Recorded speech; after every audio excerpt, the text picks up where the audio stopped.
What's going on YouTube? Welcome back to the channel. Today we're going to be talking about the Glock 43, but before we jump in, let's go ahead and hit the thumbs up button. Don't just do it on this video, but all firearms related content. It really helps us out in relevance in the Google algorithms, and we'll jump right in. So I've been sitting on this review for a while. I've had the 43 for a while now. It's been on my list to get done. I just never really got around to it, and Glock has made me pretty much irrelevant because they've announced the Glock 43X and the Glock 48. Now, both of those guns will largely replace the Glock 43 for reasons we'll get into, and have pretty much made it irrelevant in my eyes in all but the most kind of extreme cases. But it's still a pretty good gun, and I'll still discuss it on its merits of what it actually is and not what it isn't. Plus, it also has a little bonus Easter egg if you do wind up with a Glock 48 later on. Talk about something that the Glock 43 will really bring value to.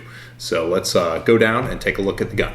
So the Glock 43 is a lightweight ergonomic subcompact package. It comes from the factory with two 6-round magazines that you can only get 2 fingers on the fire with.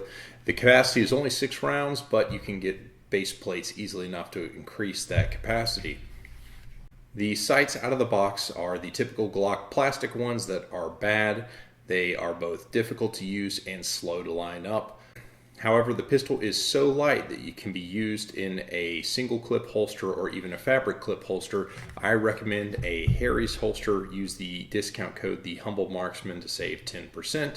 So we'll kind of expand on all those points and dive deeper on that. So if you're new and you're not subscribed to the channel, please go ahead and hit that subscribe button. Now, you may have heard me refer to the pistol as ergonomic, and that's not usually a word that's used to describe Glocks, but it is true. The Glock 43 is very ergonomic. There are no finger grooves. The grip is well shaped. As I mentioned, you can only get about 2 fingers on it with a flush fitting base pad. However, with the extended base pad on, it takes on about a Glock 19 length, which is very comfortable and very controllable. Now the grip itself is very, very narrow.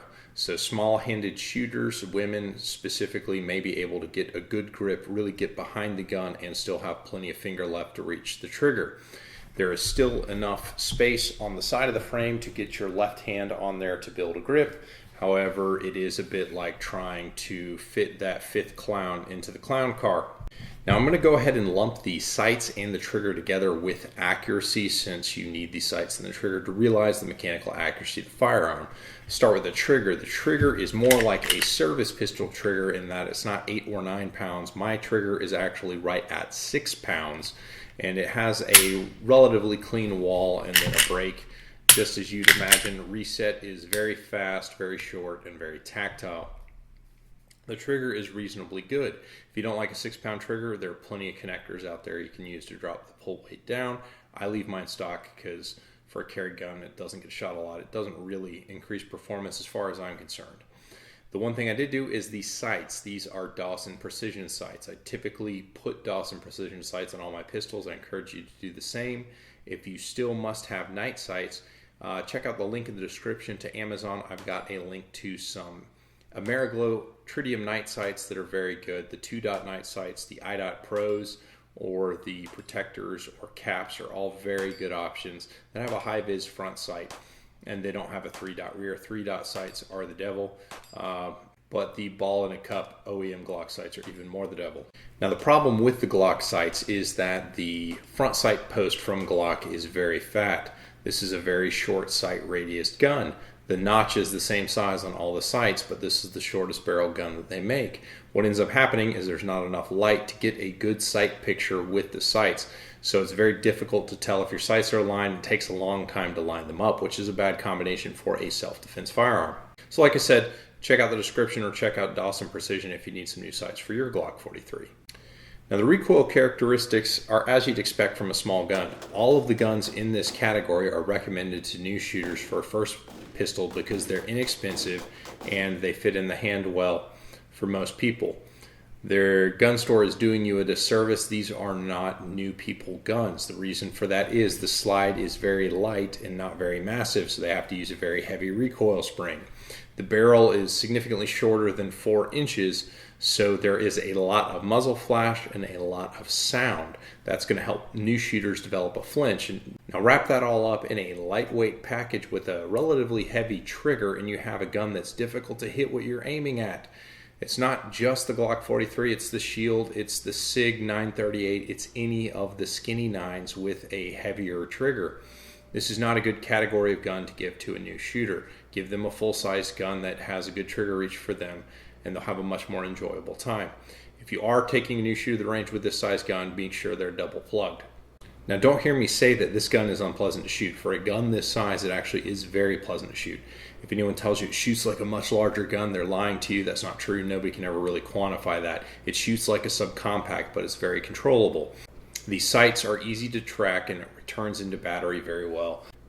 And with good technique, you can keep acceptable accuracy with rapid fire groups, which is what you want from a pistol this size. Now, this gun is more expensive than its competitors at the end of 2018, beginning of 2019, specifically the M&P Shield, but I don't like the Shield in the way that it's shot. I don't like the ergonomics. This gun is more comfortable, which is why I went with this. Now, the controls for the gun all work as they should. You've got a mag release that you have to break your grip to get to because it's an itty-bitty grip, and you have a slide release, which if you've got big hands, there's a good chance you'll ride that and keep the slide from locking back, so just be aware of that when you're shooting. We already discussed the trigger. It's very easy to reach and still get behind the gun to drive the gun back from recoil, so that's a very good feature. All in all, the controls are where they're supposed to be and they work like they should. There's nothing really to report about there. As far as the frame is concerned, like I said, it's very ergonomic. It's got a good bit of texturing on it. It's the Glock Gen 4, Gen 5 texturing, which is to say it's fairly aggressive when you need it to be, but it's not so aggressive it'll tear you up when you're carrying it inside the waistband holster. Now, as far as magazines go, the magazines, as I mentioned, are 6-round capacity with the flush or the pinky extension on it from the factory. I've tried a number of different base plates. I've tried the Pierce, I've tried the Strike One, and I've tried the Vickers Tango Down. I like the Vickers Tango Down as it comes with an extra power recoil or an extra power magazine spring, which helps the gun feed reliably. The reason I like the extended base plate is it increases the grip length and it really lets you control the gun and get your pinky onto the gun, which is important. This is an important point of leverage.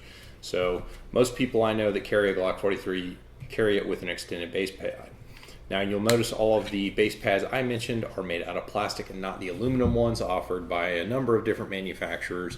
You can even get a +3 base pad from Terran Tactical, but the cost is double to triple the price of the plastic ones. This is a self-defense gun, and I don't really see the point of an aluminum base pad. An aluminum base pad is the thing because if you drop plastic base plate magazines on concrete or hard surfaces enough with enough ammo in them, the base pads can crack. These aren't really base pads. They're going to be subjected to that kind of abuse like a competition gun. The extra capacity is nice, but I don't think the aluminum offerings really offer you any advantage over the plastic ones other than they potentially look cool. As far as size is concerned, this is one of the smaller guns in this category. With the flush-fitting base pad on the magazine, you could probably pocket carry this with the right size pocket. However, it's a little bit heavier than you'd probably want. It's probably going to be carried in an inside the waistband holster. As I mentioned, I use the Harry's holster for inside the waistband carry. It's configurable at appendix inside the waistband and around at 3 o'clock. I've got a video on these. They're great holsters. Check them out. And for outside the waistband, I have a Bravo Concealment BCA type holster, which is available on Amazon. You can click the link in the description. Check those out. It's great for doing yard work or anything where you don't want the gun inside your pants. Now, as far as negatives are concerned, other than the fact that it is a subcompact, it's going to be loud, it's going to have a very sudden, fast, and violent recoil impulse, and it's going to be difficult to hit with due to a heavy trigger and a lightweight frame, which is going to be on any of the guns. I did experience some rusting on the trigger pin that keeps the trigger safety in. This is superficial rusting. It doesn't affect anything on the M&P Shield I used to have. I had rusting in the exact same spot. It didn't turn out to be an issue. It's not an issue here. It doesn't excuse it, but it is kind of annoying. Another more serious issue is if you gently chamber your rounds, the slide will hang out of battery about like that.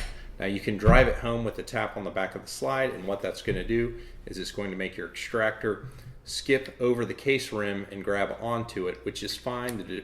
The extractor is designed to take that, but it can take gouges out of the case rim, which may lead to issues later on if you repeatedly unchamber rounds.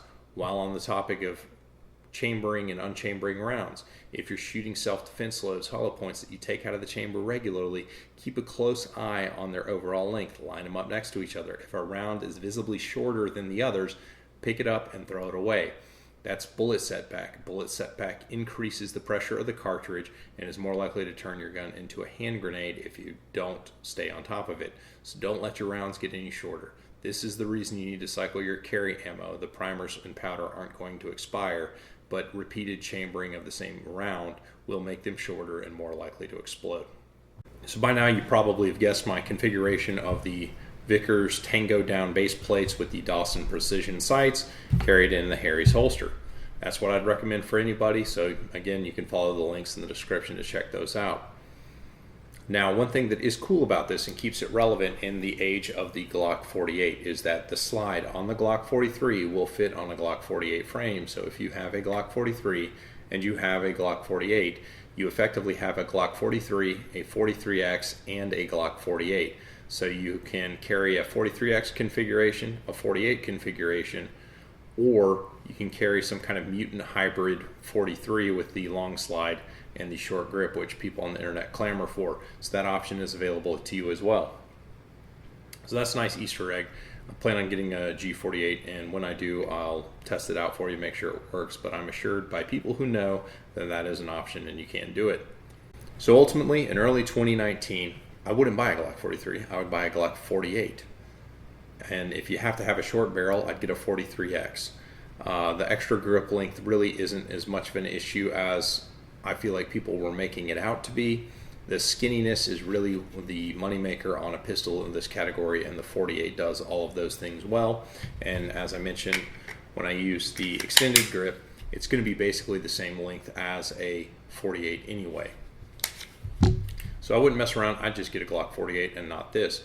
However, this is still a very useful pistol for the pocket carry application, potentially ankle carry, and the fact that it allows you to have the 43X type configurations. So while you're waiting on holsters for the 48, you can carry it like a 43X in a 43 style holster, and that'll be good.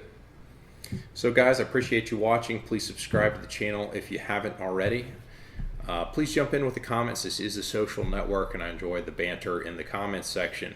As always, appreciate you guys, and I'll catch you on the next one. That is, unless you're still watching, in which case you're a stud and you like to play my comment games. And remember, this is the internet and the comments live forever. So today's mission is to complain about the colors currently offered with the Glock 43, about why your favorite color is not offered on the frame or the slide, and how that color actually affects the performance of the pistol in a self-defense or even a target shooting environment. Now, I need you to be so serious that it skates the line of plausible, and only we'll be in on the joke on that, and that will get you the creator's heart, because this is the internet and the comments live forever. As always, I appreciate you guys, and I'll catch you on the next one.